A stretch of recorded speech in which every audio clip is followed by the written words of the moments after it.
selamat datang lagi di podcast Gus Paijo episode ke-7. Hari ini bersama saya Inung Tarisi Insembiring sebagai host. Dan kali ini narasumber kita Pak Ari Prabowo SHMH. Selamat pagi Pak. Pagi semua. Hari ini sehat ya Pak ya? Alhamdulillah. Habis olahraga, jadi sehat. Sehat. Iya, sehat. Menjaga kesehatan yang paling Iya, penting. harus kan COVID masih ada. Betul sekali. Ini Pak, sebelum kita memulai percakapan, walaupun ini judulnya Gus Paijo, Ya. berteman santai seputar Pengadilan Negeri Sukoharjo. Kita ngobrolnya santai, tapi sebelum itu tentu harus mengenal dulu narasumbernya. Betul. Yang penonton juga harus mengenal. Silakan Pak, mungkin perkenalan singkat aja, mulai dari lulusan mana, atau kan setahu saya Bapak baru ya di sini sejak tahun 2020. Betul. Sebelumnya mungkin di pengadilan mana? Silakan Pak. Ya, terima kasih ya. Selamat pagi, menjelang siang untuk semuanya. Nama saya Ari Prabowo SHMH. Saya asli Jogja. Rumahnya di Klaten. Tugas di Pengadilan Negeri Sukoharjo ini sejak tahun Maret 2020. Jadi hampir 3 tahun. Biasanya kalau hakim 3 tahun itu deg-degan mau pindah. Mutasi ya, Iya, Pak? mutasi. Saya alumni S1-nya di Gama, S2-nya di Universitas Muhammadiyah Surakarta. Mungkin itu perkenalan singkat. Perkenalan singkat. Baik teman-teman semua, pada pertemuan kita kali ini episode 7 ya Pak? Ya, 7 episode. tujuh. Kita akan membahas mengenai restoratif justice ini Pak. RJ ya. RJ. ya. Istilah asing ini Pak. Bahasa Inggris. Ya. Apa itu RJ Pak Ari? Mungkin asing bagi kita, ya, RJ asing bagi kita, karena kita terbiasa tidak mendengar kata itu kan. Nah, tapi sebenarnya RJ itu sudah lama, sejak tahun 70-an sudah dikenal RJ. 70-an ya? Iya, tapi dikenalnya itu di luar negeri, di Kanada. Pertama kali dikenal di Kanada. Jadi RJ itu singkatan dari Restoratif Justice. RJ, namanya Restoratif Justice itu kan ada 2 kata. Restoratif dan Justice. Nah, kalau bicara restoratif mungkin masyarakat sudah saling kenal kan. Nah, tagline-nya partai politik ada yang pakai restorasi ya. Tapi saya nggak akan nyebut partainya ya. Nanti dikira ada dilarang. Ya saya kan ya. Sedangkan Justice sendiri adalah keadilan. Restorasi kan pemulihan. Jadi kalau secara harafiah ya namanya keadilan yang dipulihkan. Tadi Pak Ari sempat menyebut bahwa RJ ini sebenarnya sudah lama ada. Sejak tahun 70-an, saya aja belum lahir Pak. Ya. Gimana nih Pak, apa yang mendasari lahirnya restoratif justice ini? Dari awal lahirnya restoratif justice. Jadi RJ ini, kalau istilah RJ tahun 70-an, tapi sebenarnya sejak zaman peradaban manusia lama itu sebenarnya sudah secara substansif itu sudah dilaksanakan. Tapi baru dikenal istilah RJ atau restoratif justice tahun 70-an di dalam sistem peradilan pidana di Kanada. Nah, ini sebenarnya kan untuk menjawab kegalauan terhadap sistem peradilan pidana yang ada pada saat itu di Kanada. Karena sistem peradilan pidana yang saat itu yang ada itu masih menerapkan sistem restitutif justice atau pembalasan. Nah, ternyata itu tidak menyelesaikan masalah 100%, banyak menimbulkan masalah-masalah lanjutan. Makanya kemudian pakar-pakar pidana di sana menelurkan ide RJ ini, restoratif justice ini. Berarti ini ada suatu kutipan dari hakim di luar negeri juga Pak yang menyatakan bahwa the life of law is not been logic, but it has been experience. Jadi ini sebenarnya pengalaman hukum yang tidak memenuhi rasa keadilan. Makanya lahirlah konsep restoratif justice ini seperti itu ya Pak ya. Jadi bagaimana penerapan restoratif justice ini kalau kita berangkat? Tadi kita membahas mengenai luar negeri, kita bawa sekarang ke Indonesia. Bagaimana penerapannya Pak? Intinya kan RJ ini gini, kalau kita lihat dari definisi RJ itu sebenarnya definisi secara formal, secara hukum positif di Indonesia itu baru dikenal di Undang-Undang SPPA, Undang-Undang Sistem Peradilan Pidana.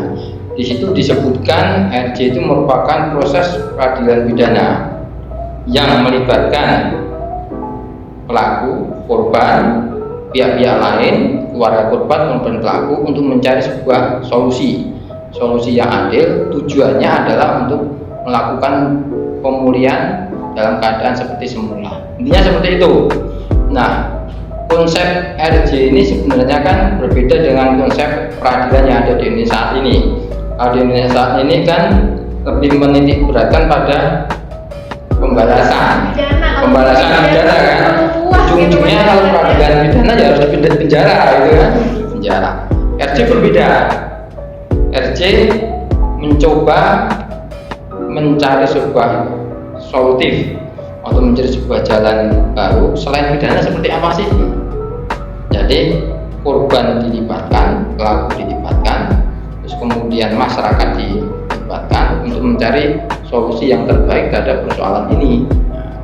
Kalau ini kan selama ini kan kalau kita lihat di sistem peradilan pidana kita itu kan korban hanya sebagai objek, betul nggak? Nah, kalau kita belajar di korban sudah masuk dalam sistem peradilan dan penyidikan, baik itu penuntutan, betul, baik itu persidangan, itu jarang sekali melibatkan korban. Paling perannya cuma apa? Saksi. Betul, saksi. Jadi ini menarik semuanya. Pak Ari mengatakan bahwa kalau RJ ini dalam sistem peradilan pidana di Indonesia biasanya jarang sekali melibatkan korban. Di RJ ini kita libatkan untuk mencari penyelesaian terhadap tindak pidana yang terjadi. Padahal itu menimpanya yang dirugikan korban ya. Berarti melibatkan pelaku, korban, dan orang-orang lain yang terlibat dalam ini. Ini kan sebenarnya mirip-mirip konsep mediasi di perdata ya Pak. Bagaimana nih Pak korelasi antara mediasi di perdata dengan restoratif justice yang lebih lekat ke pidana? Ya, jadi memang sebenarnya kalau RJ itu kan sistemnya karena melibatkan banyak pihak dan juga korban itu bukan hanya sebagai objek ditempatkan objek korban tapi sebagai subjek juga. Maka konsep yang dipakai adalah konsep musyawarah untuk menyelesaikan ini. Misal kalau kita bicara RJ berdasarkan hukum positif kita, ya baru ada satu sebenarnya di sistem peradilan pidana anak. Di sistem peradilan pidana anak itu dikenal konsep diversi. Nah, konsep diversi itu sebenarnya kan musyawarah mufakat untuk mencari solusi bagaimana terhadap proses pidana yang sudah ada ini. Nanti kalau terjadi proses pidana ini kemudian musyawarah mencapai kesepakatan, itu dikeluarkan dari criminal justice system ini, dari sistem peradilan pidana dikeluarkan menjadi sistem musyawarah. Jadi ya udah berhenti. Kalau di perdata kan Pak, ini setelah mediasi sepakat para pihaknya, itu produk hukumnya nanti yang keluar akta perdamaian. Betul. Kalau untuk RJ ini bagaimana Pak? Bagaimana kesimpulan di musyawarah tadi mempengaruhi putusan hakim atau hasil musyawarah itu yang menjadi hasil akhir dari proses peradilan pidananya? Kalau RJ itu, ya kalau ini sebenarnya di hukum acara kan belum ada. Betul. RJ di luar kan belum ada, maka kemudian prakteknya pun berbeda-beda. Di tingkat penyidikan berbeda, di tingkat penuntutan berbeda, kemudian di tingkat pengadilan pun berbeda. Kalau masih di tingkat penyidikan, biasanya kalau tercapai musyawarah mufakat antara korban dengan pelaku, maka penyidikan dihentikan. Polisi penyidik akan mengeluarkan surat perintah penghentian penyidikan. Tapi kalau di penuntut umum, jika RJ ini berhasil, maka nanti penuntut umum akan mengeluarkan surat penghentian penuntutan. Tidak sampai ke pengadilan. Kalau sampai di penyidik berarti tidak akan dilimpahkan ke penuntut umum. Kalau berhasil di penuntut umum tidak akan dilimpahkan ke pengadilan. Berbeda dengan di pengadilan. Tapi kalau di pengadilan konsep anak sudah ada, pemacaranya sudah ada. Yaitu jika tercapai diversi, maka proses peradilan pidana akan dihentikan. Hakim akan mengeluarkan penetapan untuk menghentikan perkara. Nah, masalahnya kalau bukan anak nggak ada konsep untuk menghentikan ini jika terjadi musyawarah berhasil.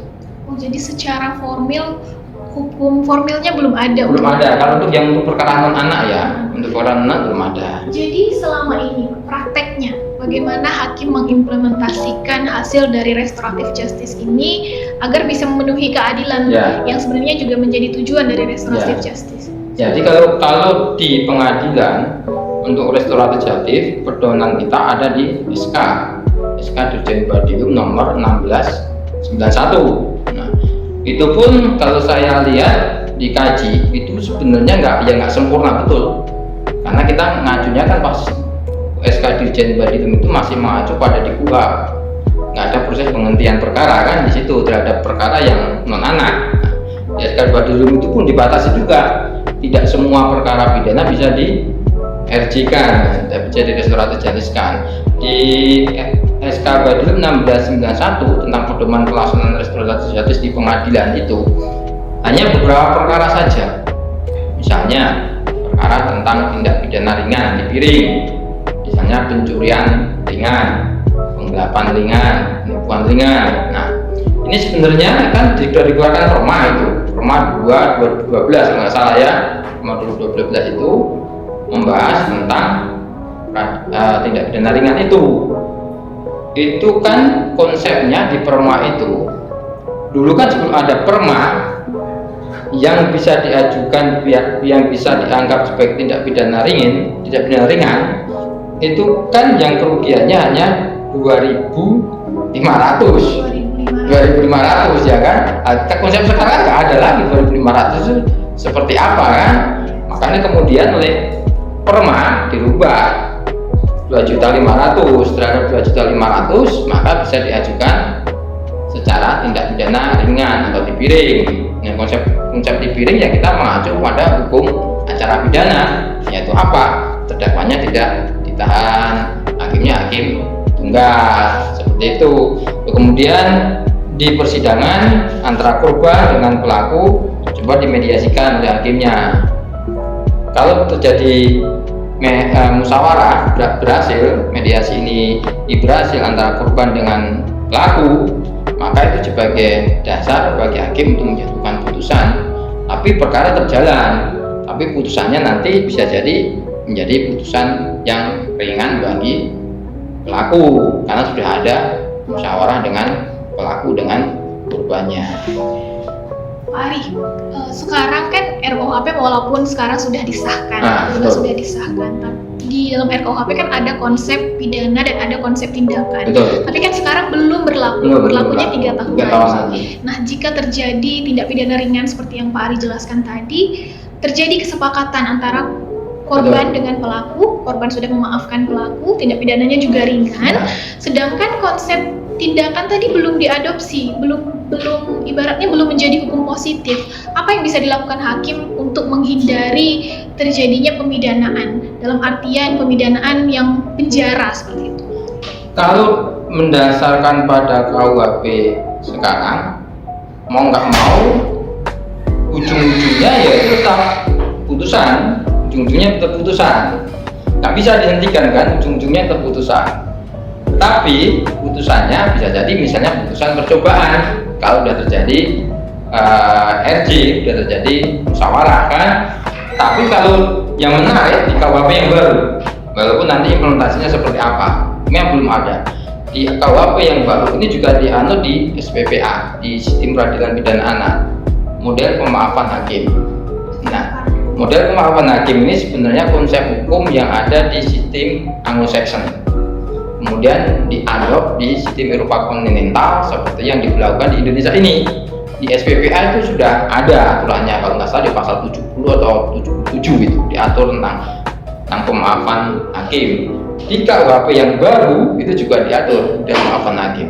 Jadi konsepnya pemaafan hakim itu yaitu hakim bisa saja tidak menjatuhkan pemidanaan maupun tindakan dengan melihat berat ringannya pidana yang dilakukan oleh pelaku, kemudian dengan melihat bahwa antara pelaku dengan korban sudah terjadi musyawarah, sudah terjadi kesepakatan perdamaian, dan tujuan pemidanaan ternyata juga sudah tercapai, maka dengan konsep itu hakim tidak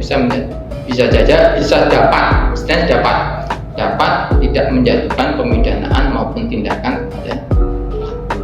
Jadi Jadi sebenarnya konsep restoratif ini mengembalikan fungsi pidana sebagai ultimum remedium ya Pak. Betul. Sebagai Ya, senjata bagus. pamungkas. Ya.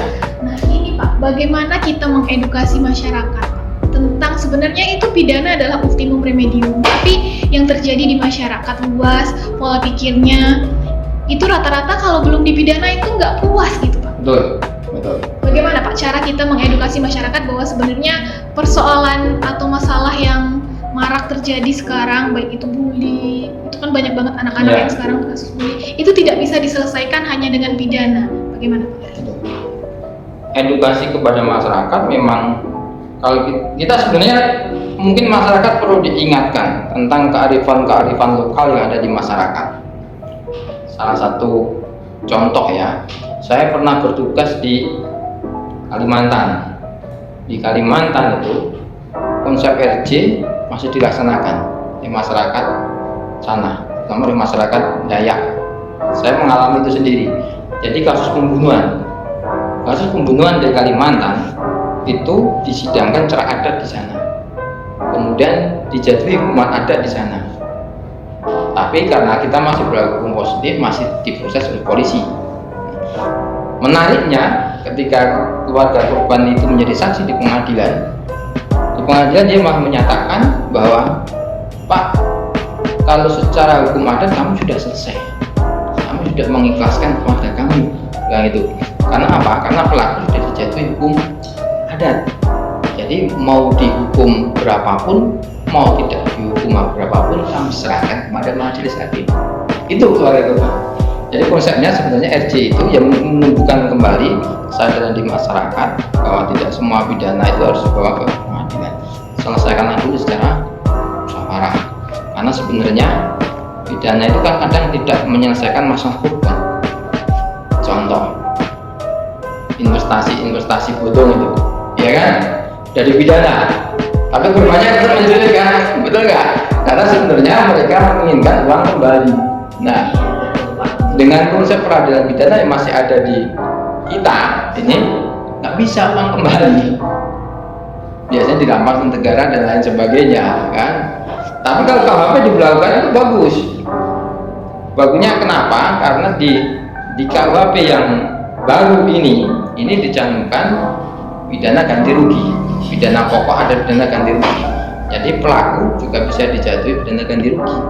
Kalau di KUHP sekarang kita kan nggak ada. Ganti rugi yang rugi korbannya, yang pelakunya dapat pidana ganti rugi, tapi uangnya untuk negara kalau sekarang ya. Kalau sekarang ya kan ada hukuman denda kan sekarang. Dalam beberapa perkara tertentu kan ada hukuman denda, ya kan? Tapi dendanya kan ditimpakan ke negara. Korbannya nggak dapat apa-apa. Pencurian misalnya, kita sudah kehilangan harta benda banyak, atau mungkin sudah dijual replat juga, ya kehilangan motor, kehilangan mobil, pelakunya cuma dihukum Di penjara. Iya, itu penjara 2 tahun, 3 tahun. Motor tidak kembali. Motor tidak kembali, mobil tidak kembali ya. Ya kan, keadilannya enggak tidak tercapai. Padahal itu yang menjadi tujuan dari hukum pidana. Dan satu lagi yang perlu disadarkan pada masyarakat, bahwa kadang penghukuman itu menimbulkan dendam, yang menimbulkan masalah, ya enggak? Misalnya pelaku dihukum, dia pasti kadang dendam. Setelah selesai, biasanya selesai menjalankan pidana, mereka kadang masih mau balas dendam. Kadang juga belajar hal baru di penjara. Karena ada istilah biasanya mencuri aja. Iya. Penjara belajar cara-cara lain yang lebih. Jadi sistem peradilan pidana itu kan menyisakan banyak sisa untuk korban, juga sisa untuk pelaku. Ketika di penjara, di lembaga pemasyarakatan, walaupun konsep pemasyarakatan, tapi kadang mereka kan juga belajar kejahatan yang lebih canggih. Bahkan disebut, kadang lapas itu disebut sebagai sekolah kejahatan.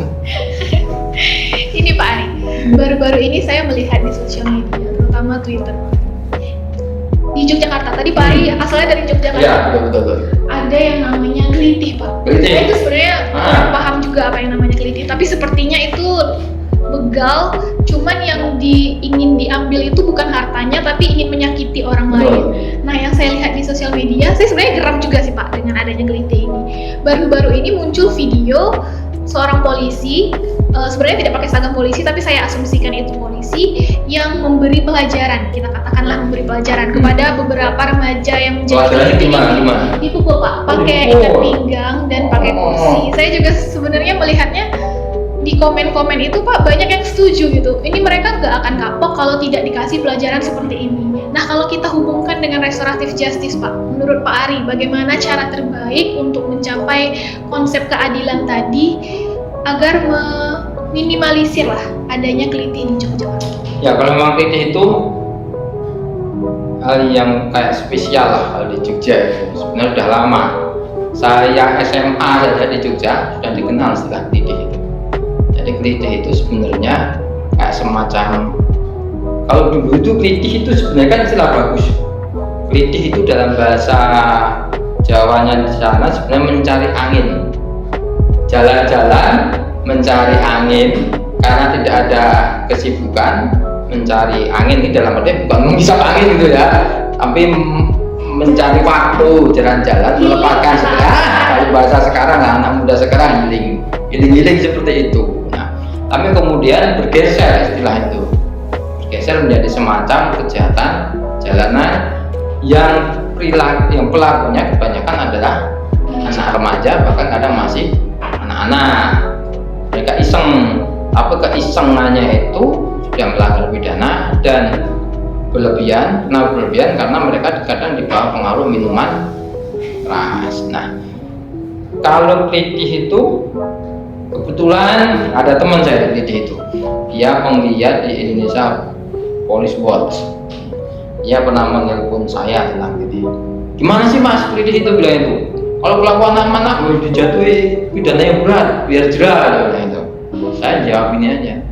Memang ada jaminan kalau dijatuhi pidana berat mereka kemudian jerah, pelaku tidak ditiru oleh yang lain, nggak ada jaminan juga. Maka kalau saya konsepnya kalau yang masih anak ya pakai sistem peradilan pidana anak. Sistem peradilan pidana itu kan sebenarnya kan lengkap. Bisa jadi dijatuhi pidana sosial mereka, misalnya sudah bekerja sosial, bisa dilakukan pembinaan. Sistem restoratif kan seperti itu. Kalau di sistem peradilan pidana sudah lengkap ini. Anak nakal bisa dijatuhi ke titipan di LPKS, Lembaga Penyelenggara Kejahatan Sosial. Di sana dilatih mereka, dikasih keterampilan kerja, pendidikan keagamaan dan lain sebagainya. Jadi kalau saya berpikir kelitih, kalau memang itu kejahatan tidak serius, itu bisa diselesaikan dengan RG. Tapi kalau kejahatan sudah tingkat serius, misalnya sudah sampai mati, terus menimbulkan kerusakan luka berat, fasilitas menjadi rusak, saya pikir proses peradilan pidana bisa jalan. Tapi kalau yang tinggal kita pilih ya, kelitih yang bersifat keisengan, tidak menimbulkan kejahatan yang berat, mungkin konsep RG bisa dilaksanakan. Ya. Jadi sebenarnya juga tergantung bagaimana penegak hukum menafsirkan. Betul. Ya. Seperti itu ya Pak. Nah ini kita sudah membahas anak tadi, sudah membahas pidana ringan, kurang lengkap rasanya Pak kalau kita tidak membahas bagaimana implementasi atau penerapan restoratif justice terhadap perempuan Pak. Karena sebenarnya juga banyak perempuan termasuk dalam kaum rentan, apalagi kalau sudah masuk dalam sistem peradilan pidana yang mayoritas rata-rata penegak hukumnya laki-laki. Silahkan ya. Pak. Jadi konsep mengadili perempuan berhadapan dengan hukum itu juga sudah diatur di Perma tahun 2017, nggak salah ya, Perma tahun 2017 itu mengatur bagaimana ketika hakim menghadapi perempuan berhadapan dengan hakim, perempuan berhadapan dengan hukum, pedoman mengadili perempuan berhadapan dengan hukum. Di situ memang dipilah-pilah, ada perempuan sebagai pelaku, perempuan sebagai korban. Nah, inti di situ adalah bagaimana hakim tidak boleh menyatakan di persidangan dengan pernyataan-pernyataan yang bias gender. Contoh dulu kalau ada korban perkosaan, ada hakim itu iseng. Dan anak perempuan, mungkin kalau saya mengalami itu, Bagaimana rasanya? Wah, Nah, sangat menyakitkan. ya, menyakitkan kan? Iya. Rasanya. Kadang timbul pertanyaan itu. Nah, kadang kadang hakim menafsirkan kalau rasanya enak berarti bukan perkosaan. Dianggap mau sama mau. Jangan mau sama mau. Seperti itu yang nggak boleh, pernyataan seperti itu di dalam rumah itu. Menafsirkan dengan perempuan yang bias gender itu nggak boleh. Kemudian ada juga pernyataan kadang seperti ini, pelaku ya perkosaan atau pelaku pencabulan, salah sendiri kamu berpakaian seksi. Bajunya Seperti itu kan? dan itu sekarang sudah tidak diperbolehkan. Itu nggak dibolehkan, yang mengacu di perempuan diperbolehkan. Apa yang bisa dilakukan perempuan Pak? Misalnya sudah terjadi seperti itu hakim yang katakanlah kurang bijak menyalahkan perempuan yang menjadi korban pemerkosaan, apa yang bisa dilakukan oleh korban? Banyak mekanisme ya di pengadilan itu sekarang. Kalau mereka memang merasa dilecehkan di pengadilan, ada perilaku hakim yang menyimpang, itu mereka bisa melaporkan.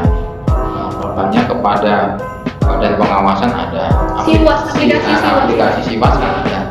Bahkan saya pernah ikut pelatihan Siwas itu kan sudah ada di Play Store ya. Apa itu ada itu. Tinggal spread atau apa gitu kan, nanti bisa linknya langsung ke badan pengawasan atau ke pengawas eksternal, misalnya di komisi judisial. Nah, di komisi judisial kan itu yang bertanggung jawab untuk mengawasi perilaku hakim. Nah, itu kan termasuk perilaku hakim kan, dengan pernyataan yang bias gender seperti itu kan, itu merupakan perilaku hakim. Seperti itu. Masih ada upaya yang bisa. Pasti ada ya. Di zaman terbuka pengadilannya ada banyak upaya. Tapi saya yakin sekarang udah sedikit lah, udah berkurang. Seperti itu ya. Ya. Apalagi sudah banyak hakim-hakim perempuan kan. Nah, Harus kesetaraan gender. semacam Mawas ini kan calon hakim juga kan. Nah, iya. Ya Allah, amin. Pak Ari, ini karena Pak Ari sudah membahas juga mengenai kasus pemerkosaan, pencabulan. Tidak sedikit terjadi, saya lihat di media sosial juga. Penegak hukum, walaupun belum sampai ke tahap pengadilan ini, Pak. Penegak hukum, katakanlah kepolisian atau misalnya kejaksaan, atau bahkan kalau sudah sampai di pengadilan, memaksa korban untuk menikah dengan pelakunya. Artinya udah terlanjur hamil si korban ini. Apakah itu bisa dikatakan sebagai restoratif justice? Padahal menurut saya yang sebagai perempuan Ya. itu mencederai rasa keadilan. Ya. Bagaimana Pak? Kalau korban perkosaan, saya pikir nggak bisa di-RJ. Menurut pikiran saya nggak bisa. Ya, menurut pendapat saya nggak bisa. Ya jelas kalau itu korban perkosaan ya. Kecuali ini bukan korban perkosaan, tapi memang mau sama mau dalam artian kan sekarang banyak ya, dalam dataran realita kan banyak. Misalnya tapi ini biasanya pelaku, korbannya anak, gitu kan? Korbannya anak. Tapi kalau anak menurut saya juga nggak bisa di-RJ. Harusnya lebih berat ya, malah Pak lebih ya. berat kan dalam perlindungan anak jelas gitu. Jadi ke konsep itu perkosaan maupun korbannya anak itu kita nggak bisa di-RJ.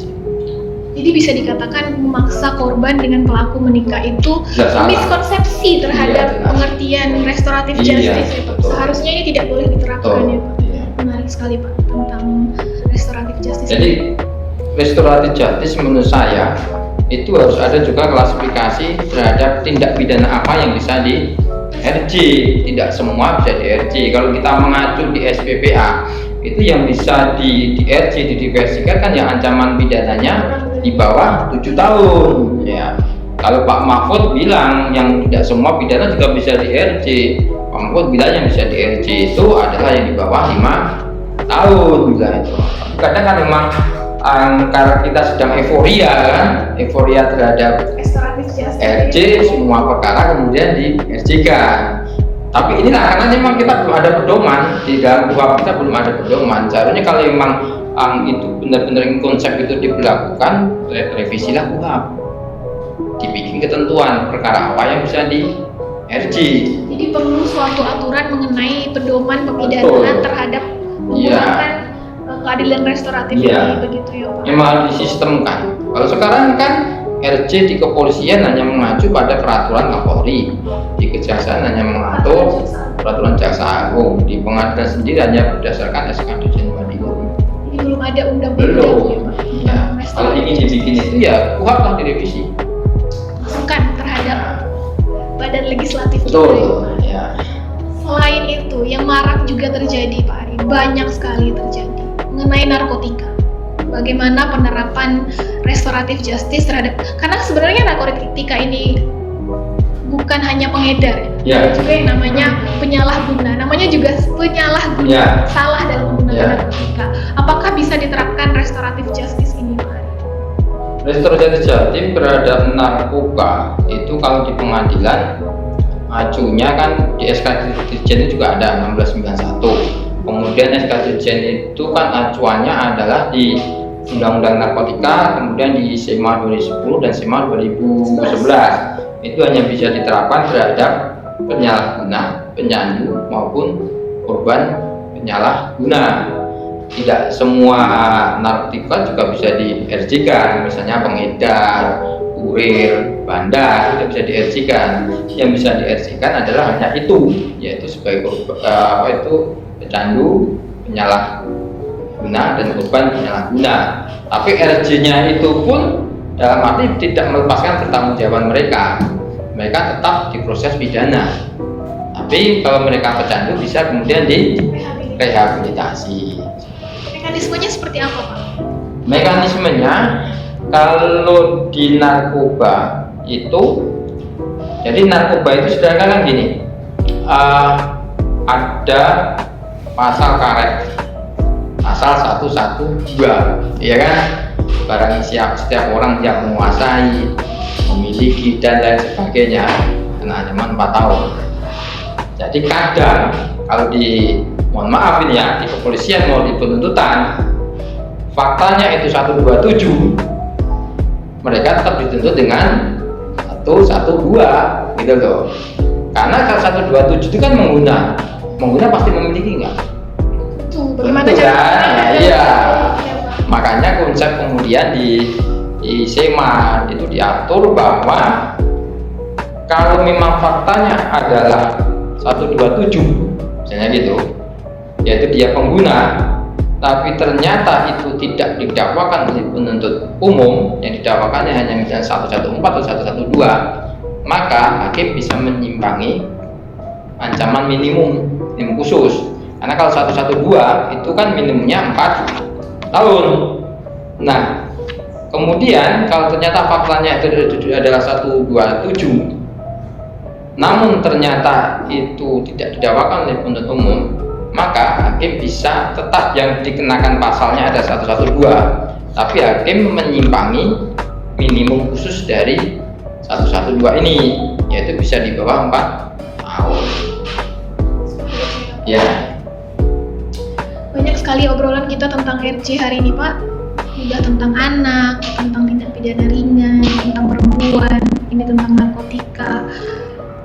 Tidak lepas dari bagaimana para ahli hukum atau para pembentuk undang-undang mencoba untuk menemukan suatu formulasi yang bisa mengatasi kejahatan. Menurut Pak Ari sendiri, bagaimana peran dari restoratif justice ini terhadap control crime atau pencegahan terhadap tindak pidana? Pak Ari, silakan. Saya berangkat dari sebuah teori kriminologi. Teori kriminologi itu salah satu penyebab adanya tindak pidana adalah adanya konflik sosial.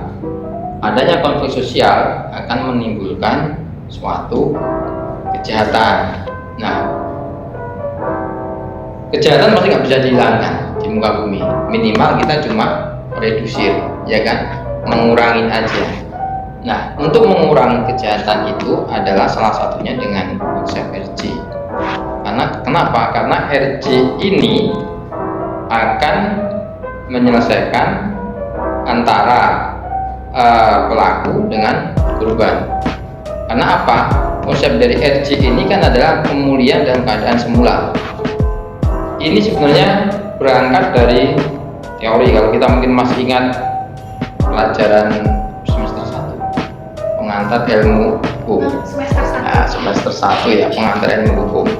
Di situ disebutkan bahwa akibat dari perbuatan pidana atau tindak pidana itu telah menimbulkan ketidakseimbangan sosial di masyarakat. Itu kan salah satu konsep perbuatan pidana kan seperti itu. Misalnya timbul resah itu artinya di masyarakat ya sudah harmonis, menjadi tidak ada harmonis. Jangan khawatir karena keseimbangan masyarakat itu kan menjadi terganggu, ada rusak lah, ada menimbulkan kerusakan. Nah, konsep RJ adalah bagaimana pelaku harus bertanggung jawab memperbaiki kerusakan itu. Nah, dan juga konsep RJ adalah untuk perdamaian. Makanya kalau kita baca tentang teori RJ, salah satu buku dari RJ itu, moral etik RJ itu adalah antara keadilan dan perdamaian. Antara keadilan dan perdamaian itu tidak bisa dipisahkan. Ada perkataan seperti ini: perdamaian tanpa keadilan itu adalah suatu penindasan. Jadi pahami nggak? Misalnya saya damai dengan situ, ya nggak? Udah damai aja, tapi saya nggak mendapatkan keadilan, padahal saya korbannya. Artinya saya kan perdamaiannya terpaksa. Artinya kan penindasan terhadap saya kan? Iya. Korban dua kali.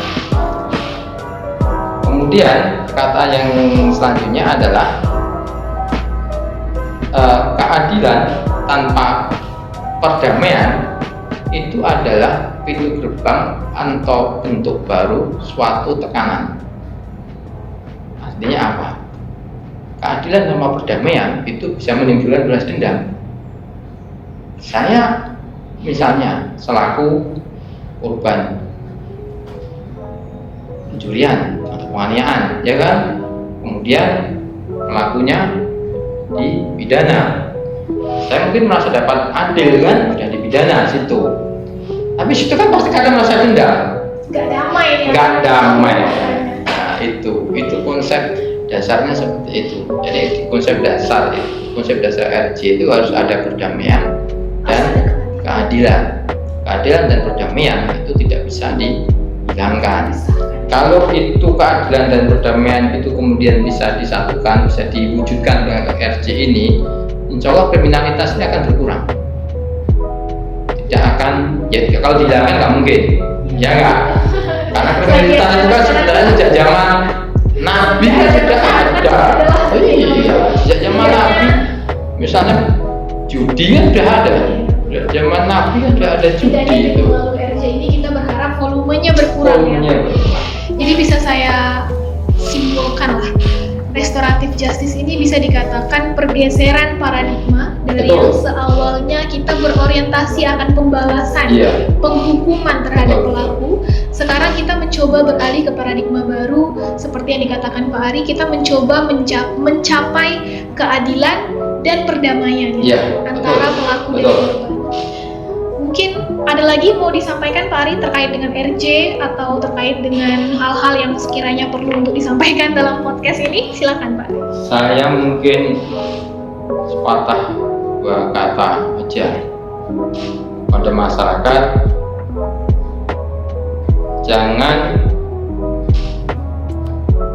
meyakini bahwa pemenjaraan atau pidana itu merupakan semua hal untuk menyelesaikan masalah atau solusi. Karena pemenjaraan atau pemasyarakatan atau pemidanaan itu pasti akan menimbulkan residu masalah, sisa masalah. Itu pertama pesan saya untuk masyarakat. Yang kedua, untuk para pembentuk kebijakan, segeralah revisi KUHA, bikin konsep sistem RJ di dalam hukum acara pidana. Ya. Jadi Jadi itu saja kira-kira pembicaraan kita pada podcast Gus Paijo episode 7. Panjang dan rileks sekali ya Pak pembicaraan kita tentang restoratif justice. Kita kembali lagi di episode selanjutnya dengan materi yang berbeda tentu saja. Terima kasih Pak Ari untuk Assalamualaikum warahmatullahi wabarakatuh. Selamat pagi, salam sejahtera. Sama-sama.